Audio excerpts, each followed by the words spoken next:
टैक्सील.com के YouTube channel पर मैं सीए सतबीर सिंह आपका स्वागत करता हूं। रेगुलर अपडेट के लिए आप हमारे चैनल को सब्सक्राइब करें, नोटिफिकेशन बेल को प्रेस करना ना भूलें ताकि जैसे ही हम कोई नया अपडेट डालें आपके पास इमीडिएटली यह अपडेट पहुंच जाए। यदि कोई पब्लिक सेक्टर अंडरटेकिंग 1 अक्टूबर 2018 से नीचे दिए गए सप्लायर्स को पेमेंट करती है तो क्या उसे जीएसटी एक्ट के सेक्शन 51 के अंतर्गत टीडीएस काटना होगा, यानी कि यदि पेमेंट अनरजिस्टर्ड सप्लायर को की जा रही है या फिर उस सप्लायर को की जा रही है जिसने कि जीएसटी की कंपोजिशन स्कीम को ऑप्ट किया हुआ है, या फिर इंटरस्टेट सप्लाई की जा रही है, या फिर उस पार्टी को पेमेंट की जा रही है जिसके साथ के 3 एग्रीमेंट किए गए हैं और हर एक की जो वैल्यू है वो 2 लाख रुपया तक है। सेक्शन 51 CGST एक्ट 2017 का यह कहता है कि स्पेसिफाइड डिडक्टर को टीडीएस काटना है पेमेंट करने से पहले, यानी कि उन सप्लायर का जो कि टैक्सेबल गुड्स या फिर सर्विसेज सप्लाई कर रहे हैं या फिर दोनों सप्लाई कर रहे हैं, जहाँ पे कि जो टोटल वैल्यू है सप्लाई की कॉन्ट्रैक्ट के अंतर्गत 2.5 लाख रुपया से ज़्यादा हो जाती है, तो उस केस में 1% TDS CGST एक्ट के अंतर्गत आएगा और 1% TDS SGST एक्ट के अंतर्गत डिडक्ट किया जाएगा।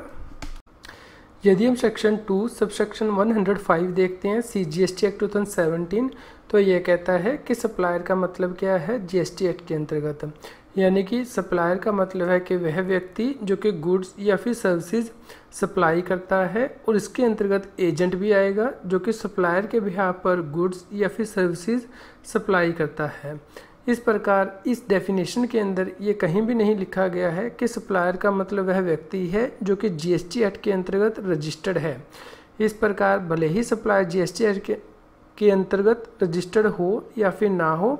आपको उसका टीडीएस काटना होगा यदि जो कॉन्ट्रैक्ट वैल्यू है वह 2,50,000 रुपीज़ से ज़्यादा हो जाती है। यदि आप सेक्शन 51 को देखते हैं तो यहाँ पे प्रोविज़न भी दी गई है, यानी कि कब आपको जीएसटी एक्ट के अंतर्गत टीडीएस काटने की आवश्यकता नहीं पड़ेगी, यानी कि यदि लोकेशन जो है सप्लायर की और प्लेस ऑफ सप्लाई उस स्टेट में या फिर यूनियन टेरिटरी में है जहाँ पे कि रेसिपिएंट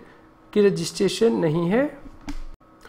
यदि आप सेक्शन 20 को देखते हैं IGST एक्ट 2017 के तो यह कहता है कि जो टैक्स डिडक्शन या सोर्स की प्रोविज़न है वो IGST एक्ट को भी अप्लाई होंगी।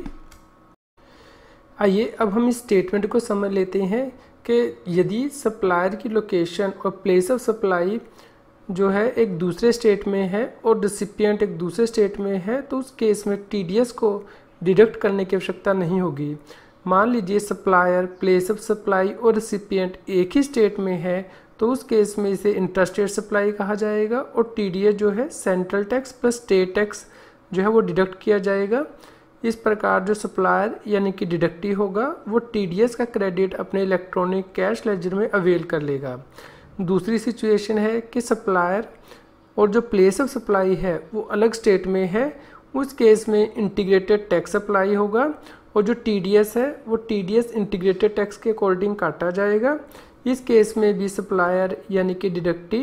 टीडीएस का क्रेडिट अपने इलेक्ट्रॉनिक कैश लेजर में अवेल कर सकता है।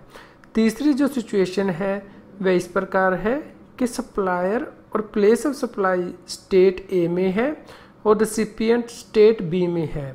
इस केस में यह इंट्रास्टेट सप्लाई है और सेंट्रल टैक्स और स्टेट टैक्स जो है इस सप्लाई के ऊपर लगेगा, लेकिन इस केस में जो टीडीएस का ट्रांसफ़र है यानी कि सेंट्रल टैक्स और स्टेट बी का स्टेट टैक्स वह सप्लायर के कैश लेजर में ट्रांसफ़र करना मुश्किल हो जाएगा, यानी कि सेंट्रल टैक्स और स्टेट टैक्स स्टेट ए का। इसलिए इस केस में टीडीएस को डिडक्ट नहीं किया जाएगा। इस प्रकार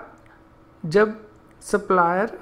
और उसका जो प्लेस ऑफ सप्लाई है वह रेसिपिएंट से अलग हो तो उस केस में सेक्शन 51 के अंतर्गत टीडीएस नहीं काटा जाएगा। इस प्रकार इस केस में अनरजिस्टर्ड सप्लायर से यदि पब्लिक सेक्टर अंडरटेकिंग कोई सप्लाई लेती है और कॉन्ट्रैक्ट की वैल्यू 2,50,000 रुपये से ज़्यादा है तो टीडीएस की डिडक्शन होगी सेक्शन 51 के अंतर्गत। यदि सप्लायर कॉम्पोजिशन स्कीम को ऑप्ट करता है तब भी टीडीएस की डिडक्शन होगी सेक्शन 51 के अंतर्गत यदि कॉन्ट्रैक्ट वैल्यू 2,50,000 रुपये से ज़्यादा हो जाती है। और इंटरस्टेट सप्लाई के केस में भी TDS की डिडक्शन होगी अंडर IGST एक्ट, लेकिन यहाँ पे TDS की डिडक्शन नहीं होगी सेक्शन 51 के अंतर्गत यदि सप्लायर और उसका जो प्लेस ऑफ सप्लाई है वह रिसिपिएंट से अलग है। और यहाँ पे यदि पब्लिक सेक्टर अंडरटेकिंग के 3 एग्रीमेंट्स हैं और हर एक की वैल्यू जो है 2 लाख रुपया है, तो उस केस में भी TDS की डिडक्शन नहीं होगी, क्योंकि इस केस में कॉन्ट्रैक्ट वैल्यू 2,50,000 रुपये से कम है।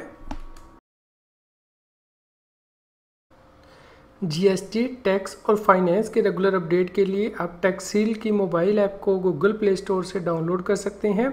इसका लिंक इस वीडियो के डिस्क्रिप्शन में भी दिया गया है।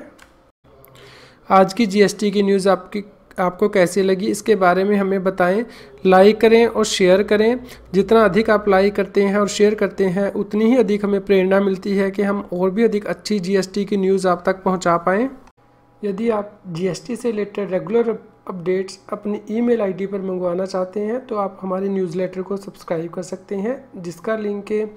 इस GST न्यूज़ की वीडियो डिस्क्रिप्शन में भी दिया गया है।